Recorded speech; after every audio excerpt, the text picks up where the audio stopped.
All right, sir. How are you, my friend? Well, I'm doing well. Doing well. Good, good. What brings you to Rhode Island? I know. I remember when we first met over at Concord. You did.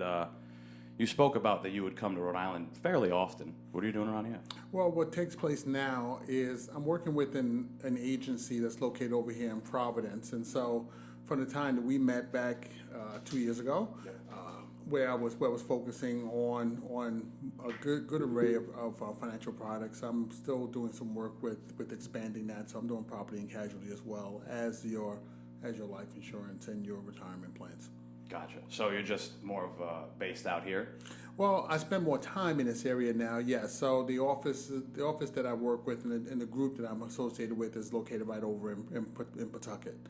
But I'm on the road as always. Right. From that time, you remember we met years ago. I travel a good amount. I have clients up and down the East Coast. Yeah, yeah. I remember one thing I remember specifically, and I actually tell people about it. At the time, I didn't happen to see what you were driving today, but at the time you had a work car, quote unquote. Mm-hmm. And it was a little, I think it was a Chevy Cruze maybe, and across the street you could throw right in the electric, and I was like, this guy's a genius. He's driving all over the place, but it's, he's on a nice little hybrid. Well, that's what I have now. I have a hybrid vehicle now. Yeah, and, yeah. Well, actually, no, it's not a hybrid. It's full electric. It's full electric. go. So I went all the way in on this one. Yeah, and it's funny, people look at it because, you see my size, I'm 6'2", and when I fold into it, people think there's no way. Right. But the fact is I bought it because it's actually got a lot of leg room. But the hard thing about electric is during the time you got to charge up, you got to take the time. You can't just throw the little pump in, let the gas go in Like quickly. gas, You got to take yeah. the time. But I've always got work to do. I'm always keeping busy. Right. How long do one of those take to charge? I've never driven a... The vehicle I have is a Chevy Bolt, and Okay. so when it goes almost to the point of being dead, which is something I find myself doing a lot, depending on the charger, I can charge it up in maybe full charge, maybe 2.5 hours. Okay. Sometimes, depending on where I am, it can be about 8 or 9 hours. Oh, wow. Yeah, so it can take some time for a full charge. But look, I'm just trying to get point to point. So Right. as long as I can get somewhere, I'll figure it out.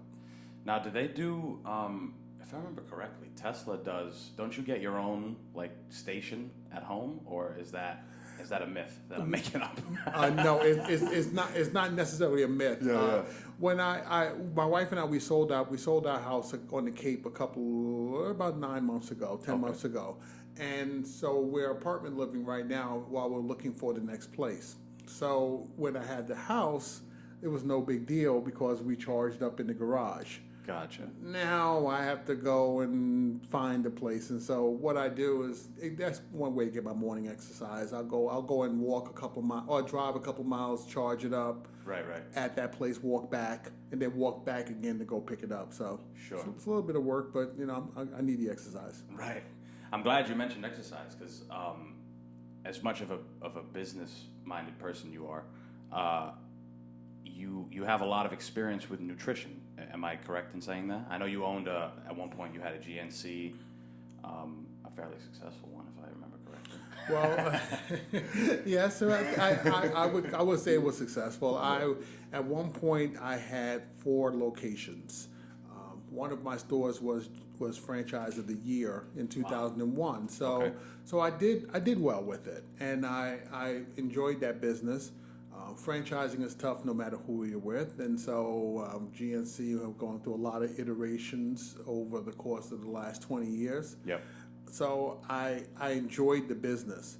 Now just when we met, I just completed my doctorate in clinical nutrition. So Okay. I have a fair knowledge of the field of nutrition. Right.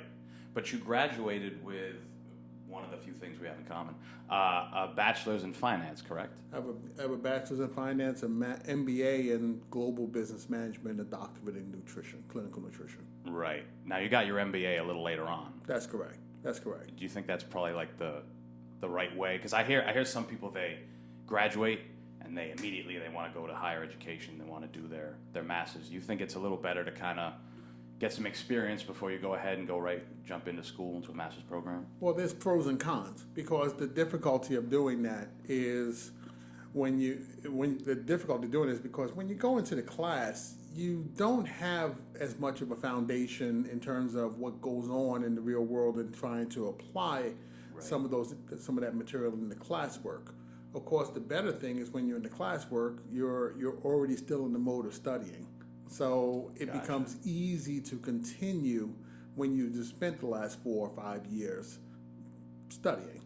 So you find people in the MBA coursework who have been out of the classes for 5, 6, 7, 10, 20 years, and it takes them time to get restarted. Right. And I found the same thing. I wasn't out for too long, I don't know, 20 years.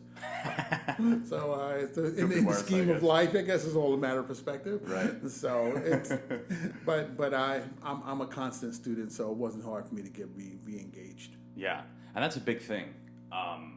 Always learning, always being a constant student. Like we were talking about before we got on the mics, I've been a martial artist my whole life. And you see the best guys, even at the highest levels, are the ones who are white belts for life, we call them, right? Mm-hmm. I don't know if you're familiar with UFC or anything like that. Yes, I am. Israel Adesanya, he's the middleweight champion of the world. Yes. He always says, I'm a white belt for life, no matter what. And I think that to me has just always been super interesting, that you can find somebody who, I had a professor on here, a professor of a college. He's still taking tests, CFA tests, and learning and all this stuff. And it's just a testament that like success comes from when you're always learning. Yeah, there's a quote that I remember hearing from somewhere, and Antonio, you'll know if you talk to me. There's always a quote from somebody. I'm not that smart personally, but I do recall well. And one of the things it said is this: you're either growing or you're dying. Right. Every living organism is either in the process of growth or it's begun the process of death. Sure. And so if you're not making the effort to try to grow in some way, your mind needs to stay sharp. No one's got it all figured out. No matter how much you've learned now, there's always something else to learn. Right. Yeah, and that comes with changing course too. Like if, for something I always talk about, one of the stories, I always bring up my time at Concord because it was very short. But I bring it up because it was a big learning experience for me. What was a learning experience for you? Yeah, so when I was having a lot of fun going to places, interviewing, putting on a suit, right, walking around the city, going to different places and meeting people, and I was really wrapped up with the idea of getting a job right when you get out of college. Get a job, because that's what everybody tells you. You go to college, you get a job. But I still had this thing in me where it was like, I want to be like an entrepreneur. I want to do my own thing. So I looked at being an advisor as a kind of a middle ground. It's a career, but it's entrepreneurial in nature. No doubt. So when I got there and I kind of dove head first, and I was ready to move to Boston. I was ready to do the whole thing. And I realized, I'm like, I don't think I like this. This because to me, when I start something new, I already almost account for the hardships, the things that are going to be tough, and I'm like, all right, I'll be ready for these. This is fine. In that situation, I didn't. I just saw the nice suits, the cars, all these things that were in my head. I'm gonna, make an empire out of this. Mm-hmm. But I didn't realize all the steps along the way. And then it made me appreciate when I start something new like this. It's like, okay, don't lose the vision, don't lose the goal, but you got to understand, you got to take all these other things in stride, these hard things. And I don't think I was prepared to take those things in stride when it came to the advising stuff. Well, it's interesting that you mentioned that because you obviously had the intelligence, and that was clear when you were there. Yeah. So the difficulties that exist within an organizations can sometimes expose some of the challenges that take place. And I started this right out of college as well, a little bit before you. Yeah. But I started this a long time. A little, okay, 1987. Yeah. And the reality is when I started this, my very first seminar, and I think I told you the story, my very first seminar was the day of the market crash. Wow. In 1987, the biggest crash in the history of the market. It was October 19th, a Monday, and 6 people signed up for a seminar, and 124 104 or 125 showed up. Wow. And I'm a 24-year-old kid trying to explain to people what to do. I mean, the room is packed. I mean, we didn't prepare for that. They literally were side to side. Sure. What do we do? So you learn that there's never really a good time to be into an environment where you're uncomfortable. But frankly, if you're comfortable in a place, and the place is responsible for doing what it can to make you comfortable. Mm-hmm. If you're comfortable in a place, then you can find your footing. Right. I was fortunate to be in a place when I first started in this career that allowed me to stay in this career. Sure. Because, look, every place has challenges, but this type of work is not necessarily geared for everybody. But for a person such as yourself who has an entrepreneurial mindset, yeah, you certainly can make your bones. Right. Every one of us who started struggled. Every one of us who started struggled. Those who didn't lied to you that they didn't. Right. Yeah, I know what you're saying. It's it was a huge at the time. It's funny because at the time you're like, my life's over. You know, I was 22. Like, there's so much. Just in 2 years, I started. Some other things, you know what I'm saying? Like, and who knows, in another 2 years, these could be out of the way and I could start something new. That's not the plan, though. Things rarely go according to plan, I would say. Yeah. Well, what did you do when you were young to be an entrepreneur? What types of things? Because it's got to be in you. I think for me, it was growing up around almost the... what's the word I'm looking for? Like the opposite of what everybody wants, right? The opposite of the picket fence with the 2 kids and the dog and all that stuff. And I didn't have a terrible upbringing by any stroke. We were fine, but I came from blue collar. My parents worked. They worked jobs that maybe they didn't want to work, but they kind of had to. Mm-hmm. And they were vocal about that. Yeah. But I saw them and I saw their struggle, and I'm like, I gotta find a different route. I learned that early on. I didn't want to, have the same conversations my parents were having. Oh, it's Sunday, tomorrow gotta go to work. I don't like that. But then I also watched someone like my grandmother, who was she was an immigrant, but far more entrepreneurial minded. She bought a home, 2-family, rented it out. She was able to move. She did yard sales, all those things. So watching her, I would sit there and she'd have like a little coffee stand, and that was my spot. So everybody gives me $1, 50 cents, whatever. Mm-hmm. So I think those were probably my like early on type thing. I always ask people, why choose finance or why choose business? And I find it to be something similar of kind of what I said, the upbringing or something like that. Would you agree? Or was it something else? I was good with numbers, and I was always good with numbers. And my entrepreneurial activities may not have been as nice as yours. Right. Well, I grew up in the projects in Brooklyn, in Bedford-Stuyvesant, and the fact is I was the last of 6. I won't say in any way that I grew up hard, but I will say that it's the projects in Brooklyn, and you worked. My mom worked really hard. Right. All of her 6 children were people who were trying to do things and learn things and grow. So I everything I am I give to her. But when I was young, I used to sell things, and I used to sell fireworks until the police caught me one day. That wasn't a pleasant experience. Sure. But and then there were ways that you just found to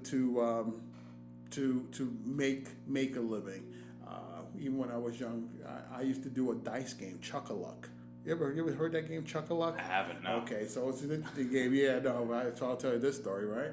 So what you did is you have your 6 numbers on the board. Okay. And so you roll 3 dice, and then if the number comes up, and you win. So it's the type of game you could find in a casino if you wanted to, but it's a 15-year-old kid during the summertime just taking around a little board and 3 dice and rolling dice, and you had people playing. So it was just a way for me to go ahead and do a few things.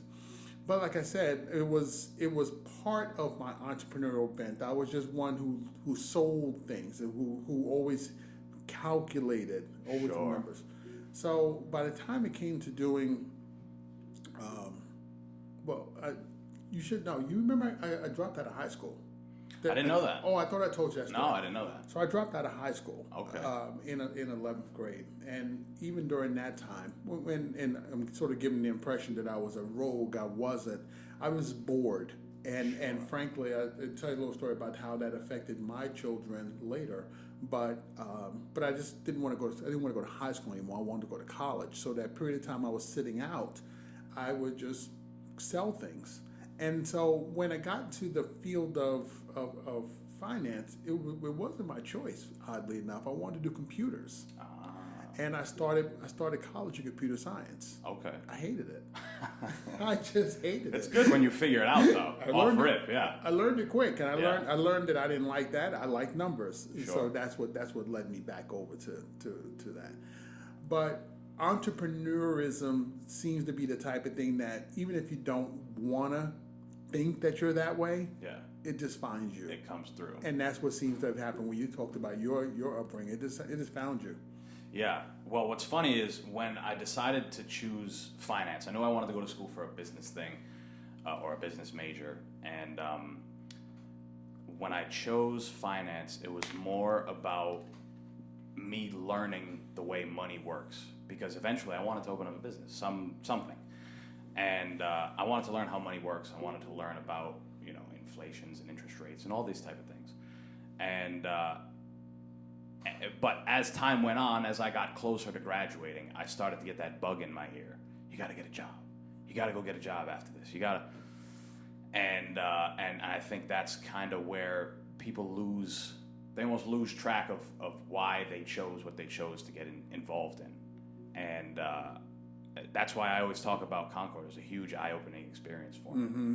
And it's super interesting that when you dropped out of high school, did you feel like this is the wrong thing to do? Did you feel like people are, because where I come from, you tell somebody you're taking a year off college, you're like, this guy's a bum, So for it's a different time, but back in those days, was it like almost like a taboo thing to like leave, or was it a little more normalized in those days? This guy's a bum.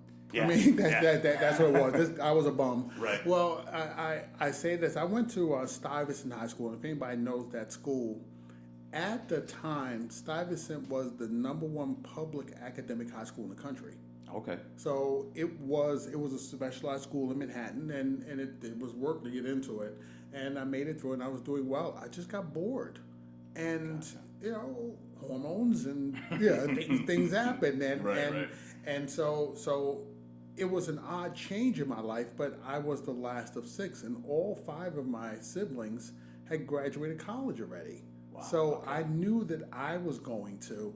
I just was bored with this. I didn't want it to go any further. Sure. So yes, I was a bum at that time, but I knew I had a plan. I knew I was going to college because I just couldn't conceive of not doing so. Right. But I was telling a story about my children. My daughter dropped out of high school in the 10th grade. Okay. And she went straight to college. So that type of program was available for her, where she can go to. She started college at age 15. Wow. Well, the point was that if I'd known that type of program was available myself, I would have also left after 10th or 11th grade. Right. And the reality is this: that I didn't want to stop school. I didn't want to stop learning. But if you're in a place where you're not getting fulfilled, right, then you're not going to learn as much. It goes back to what you were saying about when we talked about earlier about Concord and about how an environment has to suit you. Right. I wasn't suited by that high school environment. My daughter wasn't suited anymore to stay where she was. She's graduating now. Yeah. She's 19. And so she was able to do something, but partly her mother and I recognized this from where we were and what we experienced, and we were able to let her go and do this. Right. That's how life's experiences can lead you to make better decisions for people who matter. Right. As time goes on. Right. Yeah, school has always been, even more recently, it's just been, you hear it more and more about students who don't particularly care for what they're learning in school. It's very cookie cutter, right? It's not specified. I can see why people would want to skip past high school and go right to college and learn something they want to learn about. If you want to be an electrician, what do I got to know about the Civil War? Like, I don't, like, it's an interesting thing. Like, and then, what are they called? Counselors, and these people are so quick to write these kids off. Like, oh, they're going to be nobody. We're not going to, and then they end up, not putting as much effort into them as they would some of the quote unquote star students. Very true. And that's where it's like, it's just a snowball effect. It's unfortunate. Very true. Yeah. Well, you probably noticed that even when you went through the processes that you went through, you, with whatever intelligence what I know you had, but whatever intelligence a student has, they're going to fight for attention occasionally. Right. And when you come into the workforce, it's good that you learn that skill in college, because when you come into the workforce, many places your leader, manager is not going to pay as much attention to you the way that they can or should, especially if they have a lot of people. Coming into this field, into the field of advisory or finance or in sales of a product, if you have a manager, that manager's got a lot of pressures. They got a lot of people they're paying attention to. They got a lot of things to focus on. You happen to have had a good one in Tim. And so Tim was able to and made his best effort to try to focus on all the individuals that he had. Sure. But there were just a lot of them. Yeah. And so that makes it hard in that environment for any time a 22-year-old walks in. Right. Right? So we see the difficulty.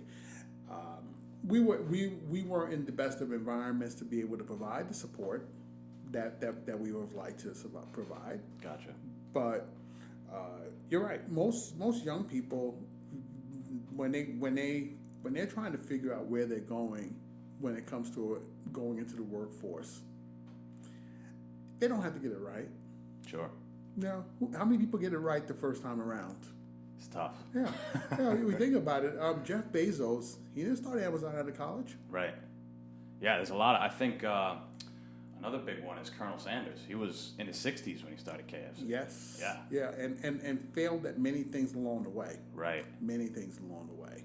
Yeah, it's just about how long you're willing to keep plugging, I guess. That's what that does make a difference. Well, that's one of the benefits of learning when you do things young and fail as much as you can. Yeah.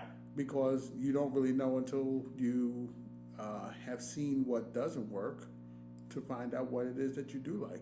Sure. It's interesting you brought up Tim and just the idea of training salespeople, because to me, I feel like that's got to be harder than being a manager of maybe I don't know, a retail store or some other type of manager. Being a sales manager, like trying to get these people motivated after maybe a whole day of not making one sale or a week of not making one sale, and trying to keep the room motivated together. I gotta feel like that's super, super tough. Well, I don't know if it's much tougher than retail. Okay. I have, as you know, I've run retail locations, but they were sales oriented. Gotcha. As well. But what you find is that I think, Antonio, that people who are in management, the critical thing to remember is that you're managing people. You're not managing people performing something. And I say that in the sense that if you're watching someone struggle, oftentimes what they're struggling with, may be something different than just the fact that they're not selling the product.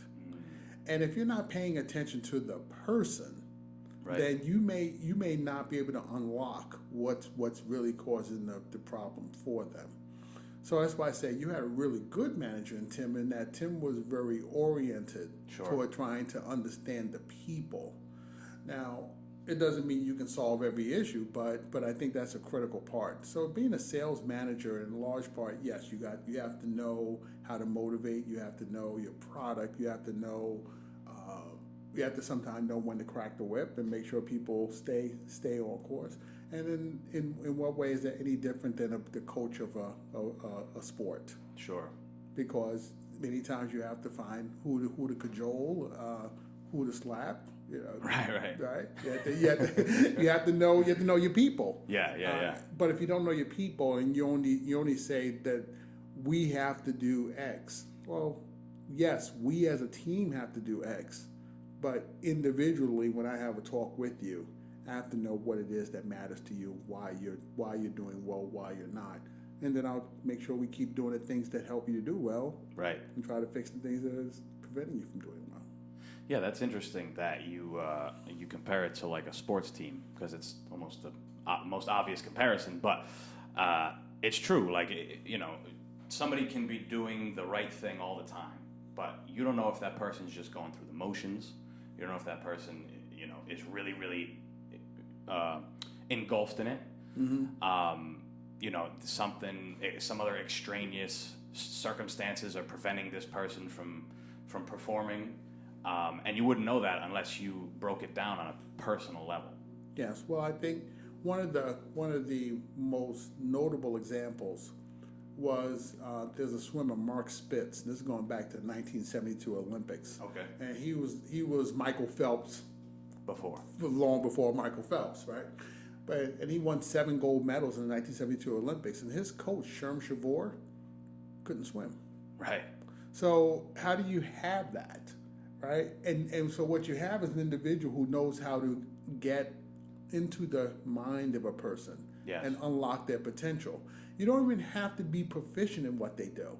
Yeah. You just have to be able to talk to them and understand what you can to help them to reach their potential. Right. And I find that most excellent managers, just like most excellent coaches, they really are someone who the player recognizes that they beat me up sometimes. The player says that sometimes I hated them, right? But I know that they love me. Yeah. And I think that's important, because sometimes you got to push that person past the point where they want it to be. Yeah. For them to be successful, and they aren't always going to like you for that. In a lot of respects, they're like our parents. Like our parents, when they ask us to do something and we hate it. Sure. But see the bigger picture. Yeah, it's for the better. It's interesting. Sometimes you see a father-son coaching combo, right? Like you have the son who's the athlete, the father. I always go back to boxing, as MMA. Mm-hmm. You have Floyd Mayweather, Tim Bradley. These guys, their dads were their coaches, and that I don't know if it gets any better than that. As long as you have a good relationship with your dad. Well, the Floyd Mayweather relationship wasn't so great. Right. It's been rocky. And his father was a good boxer too. Yeah. So it can work. Yes. It can work, and then you could have ones where you'll have the great athlete as the father, and who may want to impact their son coming up the same way. Probably the best example is Joe Frazier. Joe Frazier, yeah. Joe Frazier was obviously one of the, in my opinion, one of the top 10 boxers who ever lived. Right. And Marvis Frazier was an excellent boxer, but Joe wanted him to box like he boxed. And he took away some of Marvis Frazier's skills in doing so. And so what you can find, and Marvis never really achieved all that he possibly could have, although he was successful, but Sure. never as much as he could have. Well, what does that mean? It means that sometimes you have to recognize that you can pass on what you need to pass on, but sometimes you have to let that person fly their own. Right. They got to come figure out what works for them, come into their own, like you said. Yeah, and I can see where it gets muddy, because, like you said, you can get a coach like that. Or another example is Julio Cesar Chavez. Yes. His son boxes now. He's a good boxer, not nearly as legendary as his dad, but I don't know if a similar thing went on between them with Joe and Marvis, but yeah, you can see how it'll detract. It can definitely detract because you're taking away their ability to adapt and create their own style. Essentially, that's with anything. I think that's with anything. Yes. Okay. Yeah. It's just always been easy for me to refer everything back to martial arts. That's like my go-to. Well, that's not a bad thing, and it's funny as you mentioned that. Of course, it's it's individualistic. I mean, you have to perform, and you have to perform against someone else as well, who's also doing their best to perform. Doing the same thing, yeah. Right? But certainly the training that goes into it, you can't just walk into any of us walk into the ring and think that, oh sure, I've learned how to fight before. Oh yeah, okay, okay. Once you get in there, walked in, carried out. Yeah, very different thing. Yeah. The big thing now is like the YouTube fights. I don't know if you've. Yeah. I'm sure you've seen all that, but they got Floyd fighting the kid Logan Paul. Yes. And it's funny that we're just talking about it because this morning I was watching what's it called, with Shannon Sharp and the other guy. What's his name? Skip Bayless. Skip Bayless, yes. They were talking about it, and they're like, Steph Curry might look like a good golfer to us, but if he gets in there with Woods or Mickelson or something like that, it's a whole nother game. So to see this, it's going to be interesting. Because didn't Paul knock out somebody recently? His brother did. Oh, his brother did. Okay, yeah. Okay, that's right. So I don't believe that people realize how good some people are in their chosen professions. Yeah. There's a reason why they're called professionals. Okay. Right. And so it would be dangerous for some of us to get into areas where we really haven't had the training. Yeah, it's just like if someone said, "Hey, come wire my house for me." Good luck. I might, not make it out of there. That's right. Okay, I'll make sure it's well insured. Okay. Right. That's exactly. So, when was your first experience, aside from when you were a kid and you were selling things? What was your first, we'll say, quote unquote, professional experience in sales that kind of maybe hooked you or grabbed you, and you were like, "This is something I like doing"? This was Procter & Gamble as a summer intern. I didn't even apply for the job. Somehow or another, they found me, and I ended up getting the position while I was in college. And I worked in Cranford, New Jersey. Okay. And it was there you go. That's why I mentioned it, right? Got a little shout out for Cranford, right? But living in Brooklyn, that was quite a little drive over every day, and I learned to go out to locations, and the goal was to go to 11 different locations, and every day I sold the Crest toothpaste and Scope mouthwash and Pepto-Bismol, so my health and beauty aids line. So go into a place and get them to display your product or buy more of it. You really did have to adapt to all the different types of people who you come across in those aisles. They're busy. Sometimes you got to stand there and or kneel down while they're stocking shelves and stock shelves with it to get their point across. But when they knew that you were not just there to dominate their time, when you said you were respectful, it's learning how to treat people. You could do well. I was fortunate. I didn't realize how well I was doing, but I was told that I was doing very well, to the degree that when I was about to graduate, Procter & Gamble offered me a position full time. Okay. And doing roughly the same thing. Well, it was even more. It was a position with the fast track toward brand management. Okay. And I didn't realize what that meant at the time. Okay, but it sounds good. Yeah, it sounded pretty good. That's right. But that was where I said I got my degree. I got my degree in finance, and so I probably should explore that the finance. I don't know if it was smart. Matter of fact, looking back on that now, no, it wasn't. I'd probably be a multi-millionaire if I had just on a Procter & Gamble stock alone if I had done that. But it was, the journey itself was probably wouldn't have been as much fun. Yeah. I guess if I'd done that. Right. Yeah. The journey is almost the most valuable part. It's cliche. Everyone talks about it. I talk about it all the time. But like we almost started this thing off with, there's no end goal. There's no cool studio in New York City. Yeah. Without the other stuff. You know. That's so true. That's so true. Without the journey.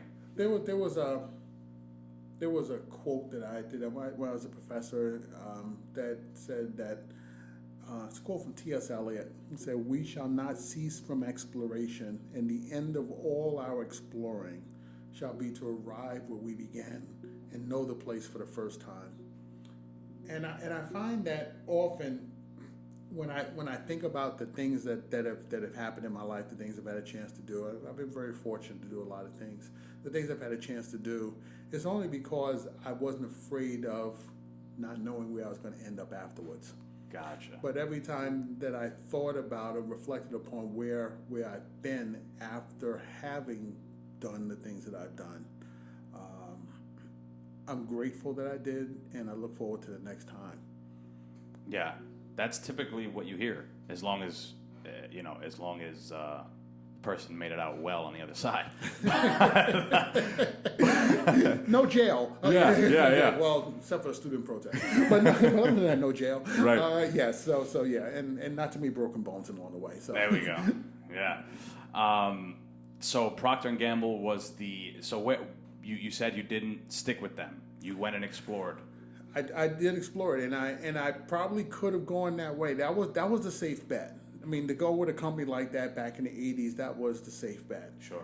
I just wasn't the person who took the safe roads. Right. And so when I started in the field of finance, I struggled, of course, because I came from the projects. I didn't have a lot of money, old money to go back to. I was associates. No associates. I was in Virginia while I was a New Yorker in Virginia. Gotcha. I just ground my way through it, and right. it was work. Right. And there was no other way of saying it. Is that I had to fail a lot. There was one period where I think before my next commission check came, because back at that time you got commissions once a month. There was one time for 3 days I lived on popcorn and water, and the one time on the Beltway right on Washington D.C. where my car ran out of gas and I had to go and borrow.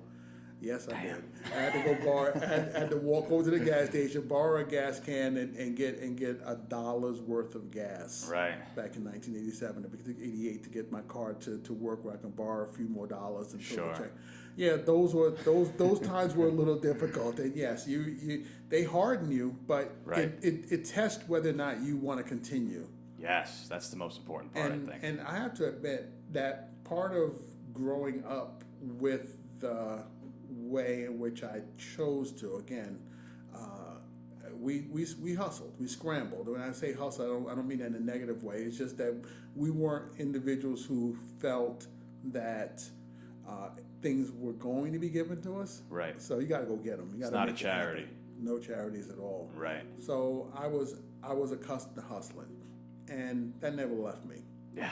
That never left me. It rarely does, I think. It doesn't. Yeah. I mean, my grandmother she's going to be 85 this month, and she's back and forth, more energy than me.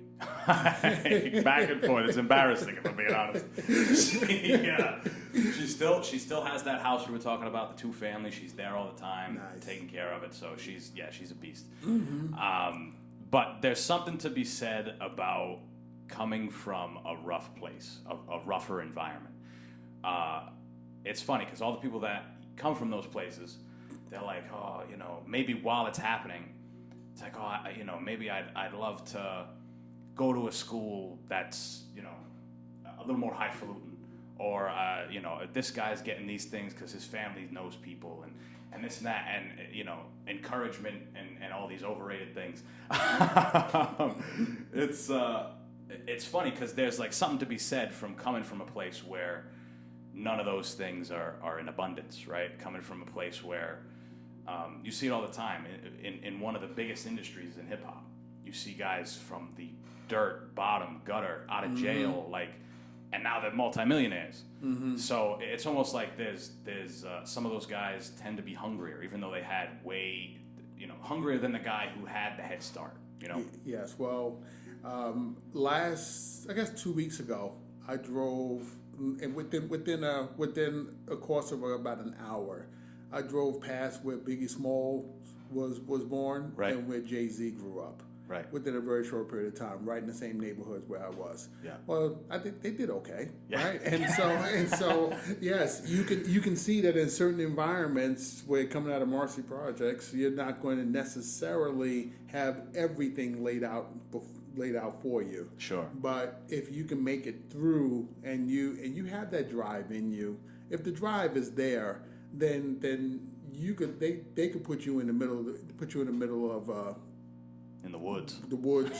You're right, and you'll find your way Yeah. out. And if the drive's not there, Antonio, then they could put you on Park Avenue, and you'll find a way to get back to some place where you really prefer to be, Yeah. which is not being as successful. Right. So you find that a lot of people do want to make it out of difficult places, and the climb out really is just too much. Yeah. It can be that way. I find that that if I was hiring a person, I want a person who struggled. Yeah. I want a person who's had to work their way. Right. And sometimes I want a person who failed so much that they almost wanted to give up, but then found it in themselves that they just chose not to. That person, they're going to be hungry.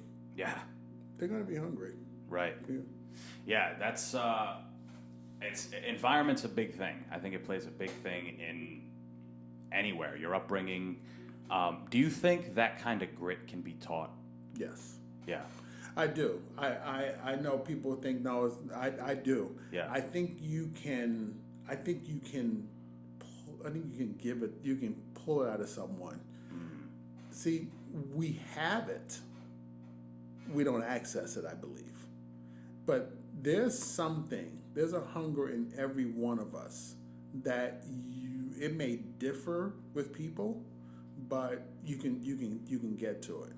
And so when you say, can it be taught, you can teach the person how to access it themselves. But you have to give them the motivation to want to do so. Right. And you have to make it okay that when they fail, that it just doesn't devastate them. Right. I think that's the biggest thing is taking a loss. And I think coming from a big thing that helps kids is sports. When kids don't do sports, they kind of don't grow up losing.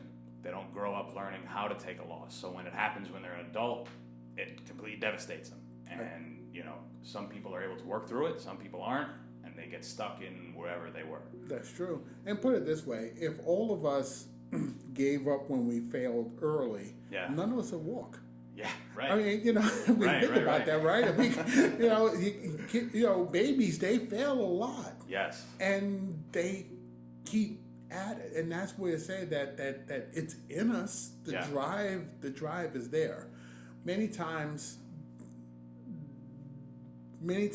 the need to overcome difficulty is coddled out of us. Yes. And so, like you said about sports, if you're not used to getting beat up, or used to failing, or used to having to compete against somebody who's better than you, then it doesn't give you the hunger to want to get better, to get into the gym, or to just practice. Many times our parents coddle that out of us. They don't allow us to fail. Yes, which is very, very unfortunate. I think, like you said, babies, kids, there's so many valuable things that we lose as we get older because other things start to, creep their way in, bills and status and all these other things that come with being an adult, we'll say. And a lot of people lose that thing as a kid. I'm friends with a personal trainer. His name is John Larkin. And him and his group of people, they're very much into movement. They're very much into exploring, doing things that kids would do. You see a kid in the grass, they're rolling around, they're falling, they get right back up, they run. And they're very much into that when it comes to the body. Because I think for them it translates to the mind. And it also goes hand in hand with building those calluses of doing hard things, but being childish along the way, if that makes sense. I think that's important. Yeah. I think it's very important. Yeah. I find that all of us, as we get older, and I'm getting older, all of us as we get older, we still have it in us, and there are times when we think about it, and there are times when we want to do it. Yes. And yet the aches and pains sometimes make it more difficult, but it's still in us. Yes. And so what foundation you laid definitely has an opportunity to come out occasionally. Right. If you push somebody to do something that they hadn't done in a while, they'll do it. They'll pay for it later, but they'll do it, right? Because they want to. They want to. Yeah, that was the thing. When I left Concord, I felt like it was a monumental failure. Like it was any bigger than any of these other things that I lost, right? I lost, when I was a wrestler in high school, I was a freshman. I went to freshman state finals, and I lost. That to me was the biggest loss in the world. And I was, 14, 15, however old you are. And that to me, and then, the Concord thing, huge loss, you know what I'm saying? But now it's like you gain some kind of, I guess experience is the right word. You gain the experience and you gain the callus. I'm a big David Goggins guy. Yes. Familiar with David Goggins? Very, very familiar. He's a psycho. Psycho is right. Psycho is right. But he never loses that battle in his mind. He'll even say it. He's like, sometimes I stare at my shoes for 30 minutes before putting them on. But it's crazy. He wins every time. And it's his story is crazy because he was 300 pounds or maybe more. And he just said, I'm tired of doing this. I got to get out of this comfort. I'm way too comfortable being in this situation. And there's plenty of people who are fine. I'm this big, whatever. But if you have a problem with it, that's when the switch kind of needs to be made. I agree with you, and that even using his story, as you know, he made the decision to join the SEALs, and when he was over 300 pounds, and even when he said the very first day he could barely run a quarter of a mile, and then to see, of course, what's transpired, but so often it's running the first quarter of the mile. Yes. And many of us have that battle with ourselves when it comes to any field that we're in. A brand new job, you have to run that first quarter of a mile. Yes. And that's a challenge for many of us. When it comes to education in the field, you got to run that first quarter of a mile, and that's hard to do. Yes. I'm a dropout of high school who's got a doctorate. Now, I don't say that necessarily in any sense of pride. What I say is that I dropped out of school and it taught me the value of education. Sure. And I wanted to go and do more. But more than anything else, I have to tell you, my children were in school, and I wanted to keep going while they were in school. Partly because when they said that it's hard, I was able to say, I understand. I truly understood. It was hard for me to be a bum. Right. When you talked about earlier, it was hard to be a bum. It was hard to be told Sure. that's what I would be. It wasn't. I knew better, but it was hard. Right. But one thing that really was hard, Antonio, was that I didn't finish the job. And so, even recently, when I was doing my doctoral work, 2 weeks before I was done, I wanted to quit. Right. 2 weeks before I had a project, I was done. Mentally, physically, I didn't want to do it. I was ready to quit. Yeah. And that's it. And I don't care. I don't need this crap. And then I thought back to it. I can't not finish. We're basically there. Well, it wasn't even as close as I was. Sure. It was that early on in my life, I just didn't finish. And now I have children. What am I going to tell them? I'm not going to finish it now? Right. So it's when you go along the path, you learn that sometimes you just got to keep going because you can't look at that failure and live with yourself. Right. And so that drives people in many cases. What is it for any of us that drives them that much? And it goes back to some of the themes of what you're saying. If you're a sales manager, many times you need to know what really makes that person say, I'm going to keep fighting through this. Yeah. You have to know what that is. You have to pay attention to the person and know what that is. All right? It's hard for all of us. You would have continued and you would have been successful. You would have broken through. Mm-hmm. But why? Because if it wasn't the direction that you really should have gone, breaking through toward what? Sure. Yeah. Sometimes there's the pursuit is almost more enticing than what you're, because if your pursuit isn't in line with what you're trying to do, then what are you doing it for? Just like you said. That's very important. I think there was Peter Drucker, the management guru, probably about 80 years ago. He said, "There's nothing as wasteful as doing well something that shouldn't be done at all." Right. And so, what's the good of being good at something that you don't want to be good at? Yeah. It doesn't matter.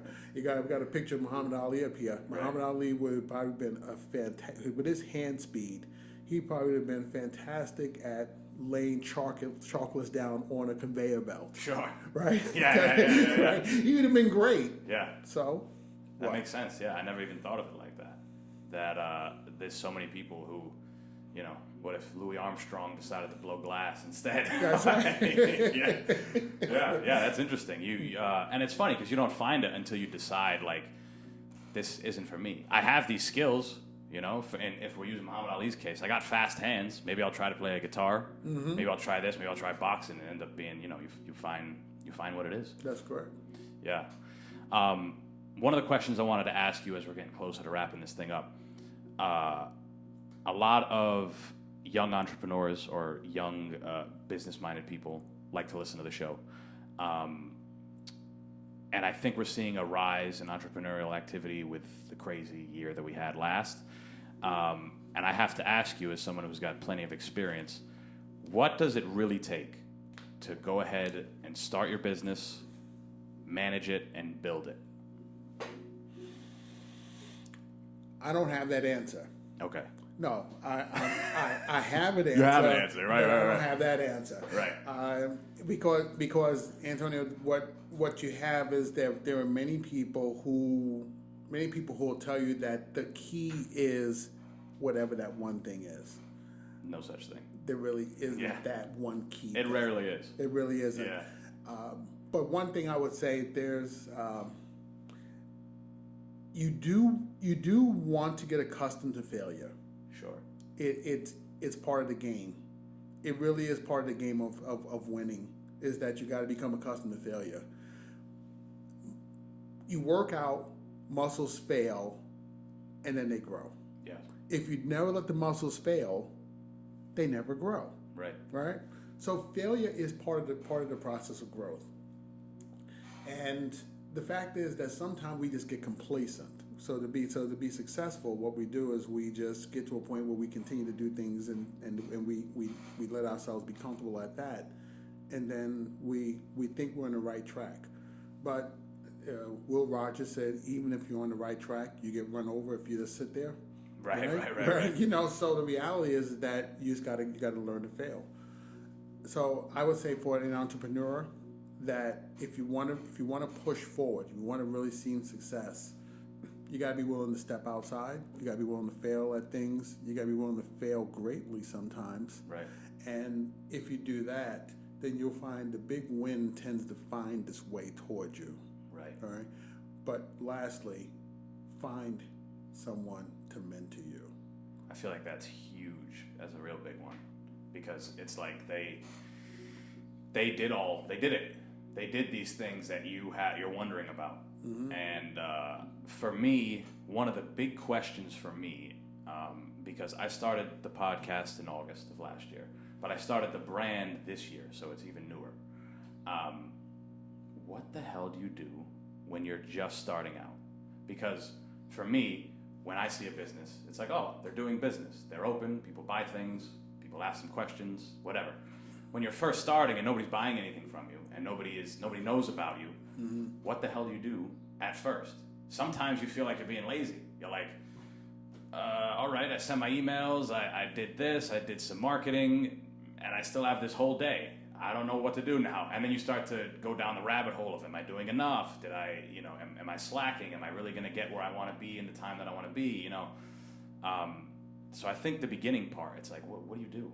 Well, as you probably may have known, I have a consulting business. Right. And so part of that consulting is that you find that a lot of people do something and they know they're good at doing it, so that they make a business out of it. Right. But one of the things they never learned was how to be in the business of being in a business. Yes. And part of that is, what do I do when I have a problem with X? Many times they just figured, I'll just keep working hard. Yeah. That's not necessarily how businesses grow. Right. But when you find that you're starting out something, it really is good to try to get someone just to talk to. Right. Every business person needs a sales manager. Yeah. Every business owner needs a sales manager. Right. Because what you find is that person is going to ask them a question to help them unlock something in them. They can figure out their own way from there. Sure. What do you do as a young person who maybe doesn't have the funds or the capital or something like that to really get in touch with somebody who's willing to help? Because sometimes, sales manager, you might have to pay for them, usually, I would assume, right? Well, yes. How do you find that person? Right. That person can be working in a store, most often doing something that's sort of similar to what you like to do. They don't see you as a threat. Yep. They see you as someone who they want to help. I have actually, even in my career as a consultant, I've had people who I've worked with for free, and the primary reason I did it was I saw a lot of myself in them where they were. Right. And the one thing that I wish that I'd had to have the success that I really could have had was just someone to talk to. Yeah. So I realized that sometimes you can't afford to pay for a consultant, but you can find successful people to mentor you, because oftentimes successful people like to help other people. Yes. Yeah. I find that when I'm trying to teach somebody something or explain something, I feel like it helps me learn more. It keeps you sharper on the topic. Yeah, absolutely does. Yeah. And it's always great to find somebody who's so gracious and so willing to teach and so willing to put forth the effort to help somebody who they could easily look past, someone who maybe at one point they were in similar situations, but they've gotten so far past that they're like, I'm not going to help that guy. It's great when you find a coach, you find a mentor, like you said, that is just so willing to go ahead and they're an open book. You ask them any question, anything. And yeah, that's a big thing, mentors. Usually successful people are successful because they care about other people. Yes. And they're always willing to help someone else be successful with them. Usually people who are those who don't want to help other people, well, their success can be fleeting. Yes. But it probably isn't going to ever be something that has a foundation that won't crumble. So, Antonio, I believe that the person who knows that you are willing to go through the broken glass, crawl the broken glass to try to get to your goal, they're going to want to help you. If you look at it, next time you watch a marathon, why are those people on the sideline cheering? To help them, yeah. Essentially, yeah. They're it's not motivating. They're there to help, and they're cheering for people they don't know. In many cases, they may see one person who they know or two people they know, but they're cheering because they see people giving everything. Yes. And that's how people are. People want to help people who are trying to go somewhere. Yes. Right? So give your best, fail, learn something. Yeah.